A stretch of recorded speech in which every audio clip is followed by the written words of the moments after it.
En Géorgie, on attend toujours le retrait des troupes russes du territoire, un retrait pourtant promis par le président Medvedev. Ces dernières heures, les Occidentaux ont haussé le ton. La France menace de convoquer un Conseil européen extraordinaire. Les États-Unis estiment que la Russie doit quitter la Géorgie sans délai. Frédéric Codorlier. Un barrage de la police géorgienne à 30 km de Tbilissi, la capitale. 2 chars russes forcent le passage.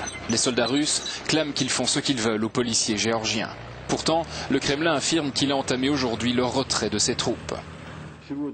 Aujourd'hui, conformément au plan de paix, nous avons débuté le retrait de la force de maintien de la paix russe et des autres forces qui nous soutiennent. Sur le terrain, les blindés russes semblent n'effectuer que quelques rotations sans entamer un retrait massif. Des observateurs géorgiens affirment ce soir que les soldats russes restent sur leur position. Moscou serait donc sourd à la pression occidentale et à l'appel du président géorgien qui, pour la première fois, propose aux Russes de négocier. Je vous lance un appel pour qu'après le retrait des forces armées du territoire géorgien, nous commencions sérieusement à penser et à discuter de futures négociations afin d'envisager les relations entre nos deux pays.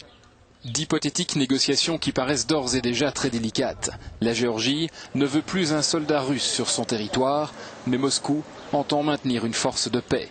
Tout à l'heure, le président russe a d'ailleurs déclaré que la Géorgie ne pourra pas rester impunie. Si quelqu'un pense qu'il peut tuer impunément nos citoyens, nous ne le permettrons jamais. Et tous ceux qui tenteront de le faire recevront une riposte foudroyante.